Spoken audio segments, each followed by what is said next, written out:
नाम डॉक्टर सुशील गौतम है और कुछ दिन पहले मुझे दोपहर में बहुत ज़ोर से ठंड लगी। ठंड लगने के बाद पूरे शरीर में कपकपी आने लगी और बुखार शुरू हो गया। बुखार धीरे धीरे बढ़ता गया और बढ़ते बढ़ते ये बुखार मेरा 105 106 के आसपास पहुंच गया। और 105 106 के आसपास जाने के बाद मुझे ऐसा फील होने लगा कि मेरा शरीर मेरे कंट्रोल में नहीं है, मेरे दिमाग मेरे कंट्रोल में नहीं है। और उसके बाद मुझे ड्रिप चढ़ाई गई, पानी से नहलाया गया, कोल्ड स्पॉन्जिंग की गई, तब कहीं जाके थोड़ा सा मुझे आराम मिला। लेकिन उसके बाद वो बुखार कंटिन्यू रहा। अगले दिन थोड़ा आराम मिला, लेकिन बुखार दोबारा से मेरे को उस दोपहर में मुझे सिमिलर तरीके से आया। लगभग 104 तक मेरा बुखार पहुंच गया था। और उस बुखार के बाद दवाइयाँ भी ली मैंने, लेकिन वो बुखार टूट नहीं रहा था। दवाई लेने के बावजूद 102 से नीचे नहीं आ रहा था आदि। तो हमारा प्रोग्राम था कि हम लोग सुबह जाएंगे। उस रात हम सोए, लेकिन मुझे नींद नहीं आई। पूरी रात भर मुझे बुखार रहा और फाइनली हमने डिसाइड किया कि हम सुबह 4 बजे वहाँ से निकल गए। और हम कोटा के रहने वाले हैं, तो कोटा से लगभग 4 घंटे लगते हैं हमको आने में। तो अगले 4 घंटे में हम लोग रुंगटा हॉस्पिटल में आ गए थे। और डॉक्टर विवेक मित्तल सर ने ऑलरेडी ही क्योंकि मेरी कंडीशन थी और मैंने सुबह 7 बजे उनको कम्युनिकेट किया कि I am on the way, I will be there in the next 1 hour. तो उन्होंने बेड का अरेंजमेंट किया।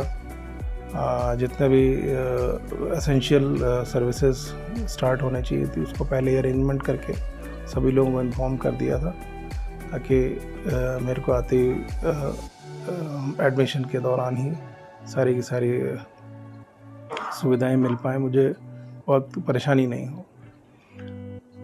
मेरा एडमिशन हुआ और मुझे सीधे आईसीयू में भर्ती किया गया क्योंकि कंडीशन बहुत ख़राब थी। और उसके बाद मुझे दवाइयाँ स्टार्ट की गई।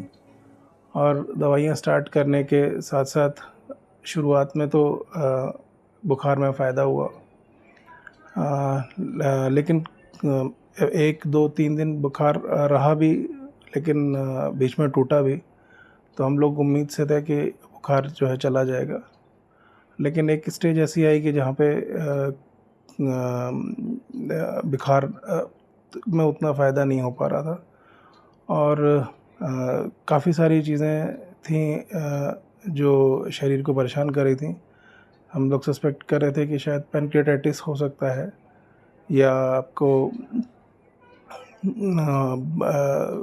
हमारे से पेट का सीटी कराया था तो उसके अंदर बड़ी आंतों का और छोटी आंत का सूजन भी था। उसके अंदर मेरे जो है लीवर फंक्शंस टेस्ट और लीवर के जो एंजाइम है वो भी हिले हुए थे पूरी तरीके से। तो इस तरह से कंडीशन काफ़ी क्रिटिकल थी। लेकिन हॉस्पिटल स्टाफ ने बहुत साथ दिया। 4-4 घंटे मेरे को बुखार रहता था, तो 4-4 घंटे मुझे कोल्ड स्पॉन्जिंग की बहुत सेवा की। और उसके बाद अगले 3 से 4 दिन बाद एक ऐसी स्थिति भी आई कि जहाँ पे मुझे लगा कि शायद ये चीज़ ख़त्म नहीं होगी और जो है शायद जीवन ख़त्म हो सकता है। डेंगू था, उसके साथ में मुझे दूसरा इन्फेक्शन होने के भी चांसेस थे। तो ये सब होने की वजह से बहुत ज़्यादा डरा हुआ था मैं एक स्टेज तक। लेकिन जैसा डॉक्टर विवेक सर ने मुझे साहस दिया और ट्रीटमेंट किया, उन्होंने कहा कि हम लोग दवाई चेंज करेंगे। दवाई चेंज की और उस दवाई चेंज करने के बाद और टाइमली इन्वेस्टिगेशन किया, बहुत मेहनत की उन्होंने, अपना बहुत टाइम दिया। सुबह 4-4 बजे तक लगे रहते थे। अगर उनको लगता था कि भाई साथ जाना है तो साथ जाते थे। किसी भी रिपोर्ट का इंतज़ार नहीं किया, रिपोर्ट तक खुद पहुँचे वो। एंड उसी की वजह से है, मैं मानता हूँ कि डॉक्टर विवेक सर की वजह से ही मेरा जीवन बचा है। और उसके बाद धीरे धीरे करके मेरी हालत में सुधार आया और आज मैं इस रूम में बैठा हूँ, आईसीयू से डिस्चार्ज हो गया हूँ, काफ़ी अच्छा महसूस कर रहा हूँ और hopefully tomorrow I will B relieved from the hospital. Thank you.